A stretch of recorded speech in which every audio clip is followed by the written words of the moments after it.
안녕하십니까?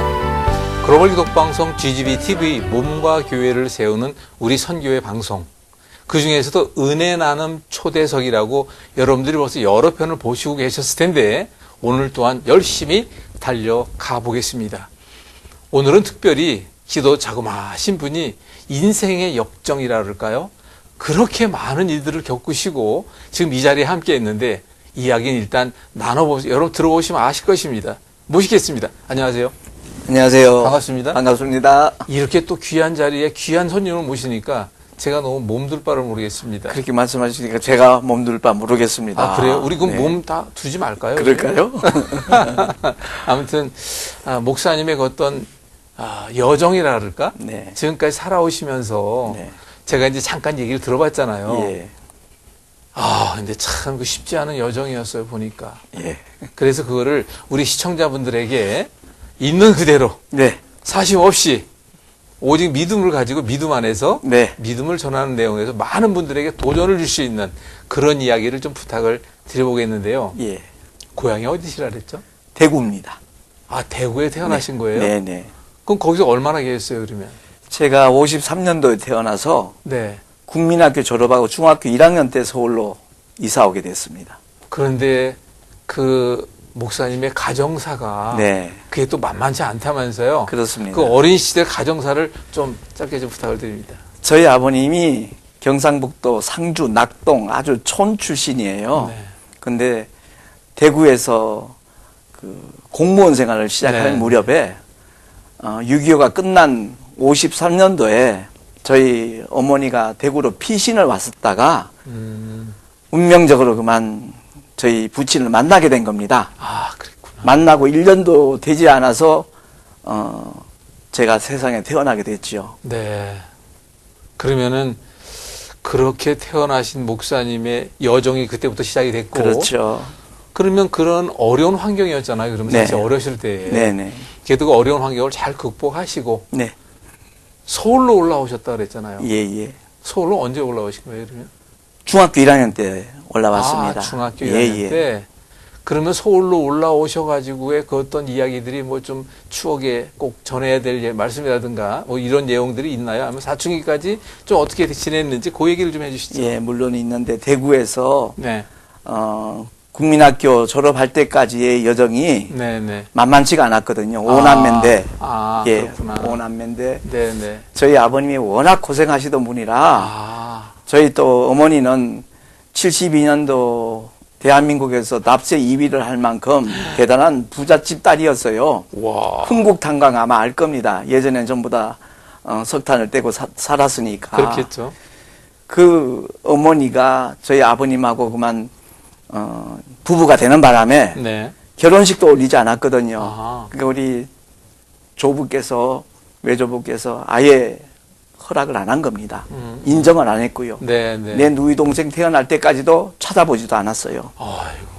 그러다가 너무 힘들게 산다는 걸 얘기를 들었을 거 아닙니까? 네. 결국 자식 이기는 부모 없다고 그렇죠. 결국은 허락을 하면서 흥국탄광이 이제 강원도 삼척 도계에 있어요. 네. 거기에다가 매점을 하나 할 수 있도록 해줬어요.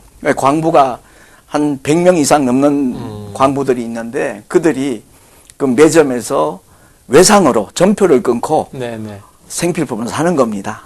그리고 월급날 되면 뭐 정확하게 계산이 되니까. 그래서 동사무소 근무하던 저희 부친께서 갑자기 큰 돈을 만지기 시작을 하니까 그때부터 조금 어머니에겐 고통이 시작된 겁니다. 삐딱선이 그때부터 좀 있었군요. 심했습니다. 아이고. 예. 네. 오남매를 놓고 난 다음에 이혼한다는 것은 참 쉽지 않잖아요. 어려운 그렇죠. 결단을 어머니가 결국은 하셨어요. 네, 그래서 네. 제가 국민학교 6학년 때 갑자기 강원도 저 동해 쪽으로 강릉, 주문진, 속초 이쪽으로 가족 여행을 가재요. 네. 그래서 우리 오남매 너무너무 좋았죠. 네. 알고 보니까 그것이 이혼 여행이었어요. 아이고. 예. 그러고 난 다음에 이제 국민학교 졸업하고 나니까 이혼했다는 사실이 이제 자식들에게 알려주시고 저희 아버님은 막내 둘만 데리고 먼저 서울로 가셨어요. 그러고 난 다음에 어머니랑 이혼한 상태에서 새어머니가 나타난 거예요. 그래서 새어머니랑 대구에서 한 6개월 정도 살다가 네. 다시 이제 우리도 서울로 올라가게 된 거죠. 그렇군요. 그러면은 그때부터 그러면 어머니와 따로 지내시게 되신 거예요? 그렇게 된 거죠. 그렇게 된 거죠? 예. 그러면 그 사춘기를 보내는 그 시점에서도 좀 편치는 않았겠어요. 편치 않은 정도가 아니라 이복 동생이 생기잖아요. 그렇죠. 그 이복 동생하고 우리하고 대하는 분위기조차 음식조차 네. 완전히 다르니까 네. 그때부터 심리적인 어려움이 너무너무 많았습니다. 그렇겠죠. 예. 참 그래도 제가 지금 뵈면 그래도 그 어려운 시절을 목사님께서는 잘 견디셨어요. 그래도 그래요. 그래도 크게 뭐 삐뚤어 나가거나 뭐 그러진 않으셨죠? 그게 너무 감사한 거예요. 그러니까요. 오남매가 단 한 사람도 그런 환경이면 정말 잘못된 길로 갈 확률이 너무너무 높. 그러면 그때는 믿음이 전혀 없는 전혀 상태였죠? 없었습니다. 그럼 믿음의 시작이라는 게 언제부터였다고 제가 생각해야 될까요? 고등학교를 졸업하고 난 다음에 네. 군 입대를 하게 된 겁니다. 이 군대 일찍 가셨네 그러면? 아니요, 상고 졸업하고 난 다음에 제가 대한생명 보험회사에 근무를 하시다가? 예, 해약 담당을 했었어요. 그러니까 해약 담당은 더더구나 자기가 낸 보험료에 비해서 해약금이 너무 적으니까 아무래도요. 욕을 많이 얻어먹었죠. 그래서 그때 키가 좀 덜 자라셨나 봐. 아마 영향이 있을 것 같네요. 그러셨구나. 그러면은 그때 그렇게 보험 일을 하다 몇 년을 하신 거예요, 그러면? 2년 반 정도 그러다가 대한생에 이제 근무하다가 군대를 그 뒤에 나가게 되셨군요. 군 징집 이제 통지서가 왔으니까 네, 입대를 한 겁니다. 그러면 제가 얼핏 듣기에도 군대 생활이 목사님의 인생이 바뀐 맞습니다. 그 비하인드 스토리가 너무 기대가 됩니다. 네. 그 이야기를 좀 나눠주시죠. 알겠습니다. 네네. 아마 백골사단 그러면 다들 아실 거예요. 그렇죠. 그럼요. 철원 그 3사단에서 네네네. 참 1년 반 정도는 너무너무 고생했습니다. 제가 통신지원대 이제 배정이 돼가지고 통신지원대 이제 고참들은 박스카라고 있어요. 네. 박스카에서 무전만 하고 그러는 분들이고 쫄병은 산꼭대기 OP에서 근무하잖아요, 주로. 베스킷 2개 가지고 하나는 국, 하나는 밥 담아갖고 그 생활을 7개월을 했습니다. 예. 쫄병 때니까 어쩔 수 없죠. 그렇죠. 후임자가 바로 이렇게 배정이 됐으면 좋았는데 네. 거의 7개월 정도를 이제 제가 제일 말단이니까. 그럼 고참 생활도 오래 하는 거 아니에요? 아니죠. 고참생은 제일 조금 하게 되는 거죠, 나중에는. 그런 거예요? 예, 예. 저는 공군을 하는데 공군이라는 좀 다르네요. 그랬군요. 그러면 그렇게 군대 생활은 시작됐고. 예. 네. 너무너무 고생하다가 네. 돌아가신 아까 말씀드린 그 흥국탄강 사장님이었던 저희 외삼촌이 네. 바로 3사단장과 친구라는 사실이 확인이 되어갖고 그 고생이 끝나고 그 당시에는 이제 현역병들이 PX 관리사병 했거든요. 그래서 갑자기 제가 낙하산이 된 겁니다. 느닷없이 PX 관리사병이 되니까 네네네. 그렇게 지옥 같은 생활 하다가 이건 낙원 같은 생활이 시작이 된 거예요. 편해지죠, 그러면. 너무너무 달라졌어요. 그러니까요. 근데 문제는 그 PX 이익금을 인사계장이 전부 다 독차지하는 겁니다. 그러니까 그 당시에 상사였거든요. 대부분 그랬죠. 예, 그 고상사님이 중대장한테 조금 고물이라도 챙겨줘야 되는데 계급은 대위지만 나이가 한 15년 이상 그렇죠. 차이가 나니까 네. 중대장이 함부로 못해요. 더더구나 그 인사계장은 거기 근무한 지가 벌써 10년이 이미 지났고 네. 중대장은 부임한 지 한 2년밖에 안 되니까 네. 거기에 대한 불만이 노골적으로 저한테 퍼부어지는 거예요. PX 안에 당구다이가 세대 있었거든요. 네. 그래서 장교들끼리 이렇게 그야말로 와서 돈 이제, 내기 네, 게임을 네. 하다가 네. 본인이 있다면 괜찮아요. 그런데 이러면 대놓고 저를 욕을 하는데 육두문자 써가면서 하는 거예요. 그 순간 저도 인간적인 어떤 모멸감을 느끼면서 나하고 기껏해야 나이 차이 2년, 3년밖에 안 되는데 그렇게 사람을 정말 기분 상하게 할 수가 있을까 싶을 정도로. 네. 그래서 제가 통신지원대 본부소대 소속이기 때문에 PX는 그 본부소대 김행태 병장한테 부탁을 했어요. 김 병장님 혹시 교회 저도 따라가도 돼요? 그 말을 했어요. 그냥 주일날이라도 얼굴 마주치지 않으려고. 네네네. 그랬더니 저를 껴안으면서 얼마나 반기는지요. 그러면서 진짜냐고 물론입니다. 그랬더니 그 다음 주일부터 이제 교회를 같이 따라가기 시작한 거죠. 네. 그랬는데 교회라고는 처음 가봤잖아요. 네. 근데 그 전방인데도 불구하고 그 신술입니다. 철원군 신술이. 네. 신술 감리교회를 나가게 됐는데 교회를 가보니까 지상천국 같아요. 왜냐하면 성가대에 그렇게 아리따운 아가씨들이 앉아있는데 황홀지경이에요. 몰라요. 네. 그래서 그 김병장님 통해서 이제 교회를 나가기 시작했지만 제가 음악을 참 좋아하는 편이에요. 네. 그래서 성가대 나도 앉을 수 있냐 그랬더니 대환영이라 그러는 거예요. 그래서 이제 교회 생활이 시작이 되었는데 담임 목사님이 광고를 시작하는 것이 한 달 후에 우리 교회에 부흥회가 있다. 네. 신앙생활 하려면 은혜부터 받아야 된다. 그 말씀을 얼마나 강조를 하시는지 네. 은혜가 뭔지도 모르면서도 네. 받고 싶더라고요. 네. 근데 목사님이 자기 전에 꼭 기도하고 자라. 그러면 하나님이 은혜 주실 것이다. 그 말이 그대로 신뢰가 가고 믿어지더라고요. 그렇죠. 제가 만약에 내무반 생활했다면 난 다른 사람 그 눈을 많이 의식하는 스타일이에요. 기도 못했을 것 같아요. 네. 근데 그 넓은 PX에 야전 침대 하나 놓고 혼자 생활하니까 네. 자기 전마다 기도를 한 거예요. 한 달 동안. 대단하셨다. 기도 얼마나 했겠어요? 그러니까. 한 30초짜리? 난또 뭐 기대됐는데 역시 처음엔 또 그래요. 그럴 수밖에 없죠. 그럼요. 기도할 줄 모르니까. 네네. 하나님 부흥이 한다는데 저도 은혜 받고 싶어요. 네. 기도하라 그래서 지금 기도합니다. 하나님 꼭 은혜 주세요. 네. 예수님 이름으로 기도합니다. 그야말로 짧죠. 계속 사모함은 있었네요. 그러면요. 네. 그걸 하루도 빠지지 않고 한 것을 하나님은 들으셨어요. 아멘. 부흥의 첫날 딱 참석을 했는데 그날 강사 목사님이 이제 정호영 목사님이신데 고린도 후서 5장 17절 말씀을 본문으로 해가고 말씀을 전하더라고요. 네. 전 설교가 무척 딱딱할 줄 알았어요. 근데 너무너무 재미나는 예화를 듣는 거예요. 네. 시골에서 이제 속회라고 있어요. 일주일에 한 번씩 금요일 날 이렇게 예배 그렇죠. 드리는. 네. 속회에 이제 교회 식구들이 모였는데 속회 마치고 난 다음에 나오다 보니까 주물업을 하는 집사님이 한 분 계셨어요. 네. 텐마루 밑에 보니까 깨진 논요강이 있거든요. 그래서 그 장로님한테 장로님 저 요강 쓰실 거냐고. 저걸 어디다 쓰냐고. 그럼 저 주시면 안 되냐고. 갖고 가시라. 집사님 필요하면 갖고 가라고. 네. 그러고 난 다음에 한 2주 후에 장로님 생신날이 된 거예요. 네. 교회 식구들이 축하한다고 가서 같이 식사도 하고 그러는데 선물들 조그만 거 하나씩 장로님께 드렸는데 그 집사님은 조금 큼직한 걸 드렸어요. 네. 장로님이 이게 뭐냐고. 밥그릇하고 국그릇이라고. 네. 이 귀한 것을 그날부터 저녁부터는 무조건 그 밥그릇하고 국그릇만 쓰시는 거예요.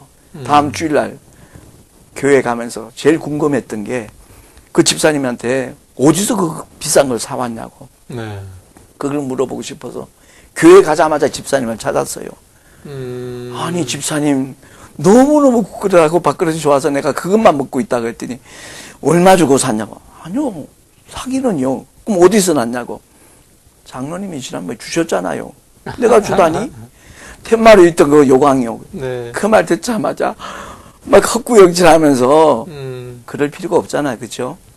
왜냐하면 몇천도 되는 그 용광로 속에 들어가서 그럼요. 모든 게 정말 더러운 건 다 소멸되고 말고 깨끗한 식탁에 올라갈 수 있는 밥그릇, 국그릇으로 바뀌었으니까 네. 그 예화를 들려주는데 정말 처음 듣는 예화였고 처음으로 듣는 재미있는 설교였어요. 제가 중간에 좀 손 들고 질문 좀 하겠습니다. 네. 그러면 그 정호성 목사님이라는 분이 정호영 목사님이 했던 예화를 지금 말씀하신 거죠? 그렇죠. 저는 목사님이 현실 속의 얘기인 줄 알았어요. 우리 시청자분들도 아마 그렇게 참여를 했었을 것 같아요. 아무튼 그럼 그건 예화였고 네. 그런 일이 있었다는 거고. 그 예화를 지금 말씀 주셨는데 예. 그럼 이제 군대에서 생활하면서 그 예화를 듣고 그걸 좀 말씀하고 계신 거죠? 그렇죠. 제가 왜냐면 시청자분들이 좀 혼돈하실까 봐. 예. 네, 알겠습니다. 그래요. 이제 다 알아들으셨으니까. 감사합니다. 네. 그런 일이 있었군요. 근데요. 네. 그 얘기를 들려주고서는 이제 설교가 끝나고 난 다음에 각자 하나님 앞에 더러운 죄를 전부 다 고백하라고. 그리고 찬송가를 틀어놓고 조명을 좀 어둡게 하더라고요. 네. 전 기도할 줄 모르잖아요. 1분 이상 해본 적이 없잖아요. 회개는 하라 그러는데 하나님 전 죄인입니다. 이 말만 하고선 뭐 회개할 거 느끼야 생각이 안 나는 거예요. 네. 옆 사람을 쳐다보니까 한 40대 중반 아주머니가 눈물을 흘리는데 닭똥 같은 눈물이 쏟아지기에 도대체 어떤 죄를 저렇게 많이 졌기에 저럴까. 네. 쳐다보다가 다시 기도하는 척하다가 또 한참 지나서 쳐다보니까 콧물도 막 나더라고요. 네. 야, 교양 없게 저게 뭔가. 그리고 또 기도하는 척하다 보니까 그전 침까지 흘리네. 아, 좀 모자라는 여잔가 보다. 그렇게 생각을 하고 다른 사람들은 죄를 회개하는 시간에 저는 더 죄만 지은 거지요. 그러니까 돌아오면서 김행태 병장님한테 난 내일부터 부흥이 안 올 겁니다. 그랬더니 정색을 하는 거 야단을 치는 것이 나를 안아주던 김행태 병장은 네. 어디론가 가고 없고 그래서 김사병 그렇게 경솔해? 내가 이번에 보초, 불침범 전부 다 열애시켜놨는데 그 말을 하는 거예요. 그 말 듣는 순간 미안한 마음도 들고 그렇죠. PX 들어가서 기도를 하기를 하나님 저 잠 많은 거 아시죠? 새벽 예배가 4시 반이라는데 저 좀 깨워주세요. 네. 그 기도를 하고 난 눈을 뜨니까 4시 한 10분쯤 된 거예요. 그 순간 내 마음속에 그 몰려오는 그 기쁨은요. 이루 말할 수 없어요. 네. 태어나서 처음 그런 기쁨을 맛본 것 같더라고요. 그러게요. 그래서 교회로 달려갔죠. 네. 그 새벽 예배는 설교가 너무 짧아요. 좀 기대하고 갔는데 그러더니 똑같이 이제 조명을 어둡게 하고 기도하죠. 찬송가 틀어놓고 은혜 받고 싶은 사람이 앞자리에 와서 여기가 금자리다 그러시는 거예요. 망설임 없이 쫓아간 거예요. 아멘. 무릎을 꿇는 순간부터 눈물로 기도하기 시작했는데 네, 네. 내가 어저께 흉받던 그 집사님하고 똑같은 모습으로 2시간을 울며 회개를 한 겁니다. 그렇군요. 그것이 처음으로 하나님 앞에 받은 바 은혜의 체험이었고 겁 없이 성경도 하나도 모르면서 나 주의 종 되겠습니다. 서원을 네? 해버렸네. 그 첫 만남에서? 그러니까요. 참 굉장히 단순해요, 제가. 성격도 굉장히 급하고요. 네, 네. 그런데 그 기도를, 그 서원 기도를 하나님이 받으셨어요. 아멘. 아까도 말씀드렸듯이 1년 반 동안은 낙원 생활 했다 그러잖아요. 네. PX에 하루 종일 혼자 있습니다. 그렇죠. 부사관이나 장교들만 일과 시간에도 올 수 있지만은 사병들은 출입을 못 해요. 아. 점심시간하고 그렇죠. 일과 시간 끝나고 근무해야 지침전까지. 되니까. 그러니까요. 하루 종일 PX에 있다 보니까 처음 하나님의 사랑을 깨달았고 은혜를 입었다 보니까 성경을 펼쳐 들기만 하면 눈물이 줄줄줄 흐릅니다. 얼마나 감사하고 기쁘고 네. 이루 표현할 수가 없더라고요. 그래서 매일 성경만 보는 게 일이었어요. 그럼 도대체 성경을 몇 독을 했어요? 군대에 있을 때? 제대할 때까지 1년 반이 남았었는데 구약은 한 12번 읽었어요. 네. 근데 시작은 하루에 1독에서 3독을 했거든요, 매일. 네, 네, 네, 네. 그 나중에 제대하고 난 다음에 계산을 해봤어요. 계산을 해보셨구나. 예, 신약을 도대체 몇 번 읽었을까? 1년 반이면 잠깐만 500일 넘잖아요. 네, 네. 530일 넘더라고요. 그러게요. 근데 어떤 때 2독도 하고 3독도 했으니까 최소한 500독 이상은 했구나 아이고. 하는 것을 그제서야 아는 거예요. 그러면 그때 이제 성경을 그렇게 보시고 네. 그 체험 속에서 네. 믿음도 자랐고 네. 제대하고 난 뒤에 상황을 좀 얘기해 주시죠. 제대하고 난 다음에 상황이요. 네. 그러고 난 다음에 감리교 서울신학교 입학을 해서 결국은 신학을 갔군요. 예, 바로 갔습니다, 저는. 아, 그러면 그러니까 학교란다. 군대를 예. 마치면서 제대하고 난 다음에 바로 그냥 예. 그 타이밍이 또 그렇게 됐었나 예, 봐요. 그랬습니다. 아, 그랬군요. 그러면은 그때부터는 이제 신학 생활을 하면서 여러 가지 이야기가 또 기다리고 있잖아요. 그렇죠. 근데 여기서 이제 우리 시청자분들 한 가지 말씀드려야 할 게 있어요. 네. 사실 우리 이 시청자분들 가운데서도 PX라는 게 뭔지를 모르는 사람이 있어요. 예. 그러니까 PX라고 하는 게 군 부대 안에 있는 구멍가게. 그렇죠. 그렇게 생각하시면 예, 되겠죠. 예. 예. 그러니까 혹시 이제 모르시는 분이 있을까 봐. 면세품도 팔고요. 아, 그때 예. 맞아. 근데 가격은 쌌잖아요. 거기가. 훨씬 예, 쌌죠. 그때 당시에 아마 바나나 우유가 인기가 좋았을 거예요. 예, 그랬을 겁니다. 예, 그때 초코파이가 있었나요? 초코파이는 없었고 삼립빵. 아, 제일 삼립빵. 인기가 있었던 거. 아, 그렇군요. 예, 예, 예. 아, 삼립 그러면 크림빵. 그 삼립 크림빵을 뒤로 하고, 네. 그럼 이제 신학생활을 하면서부터, 좀 그 다음의 이야기, 네. 그걸 우리가 이제 2부에서 진행을 해야 될 것 같아요. 알겠습니다. 그러면 1부에서는 이걸 마치는 거예요.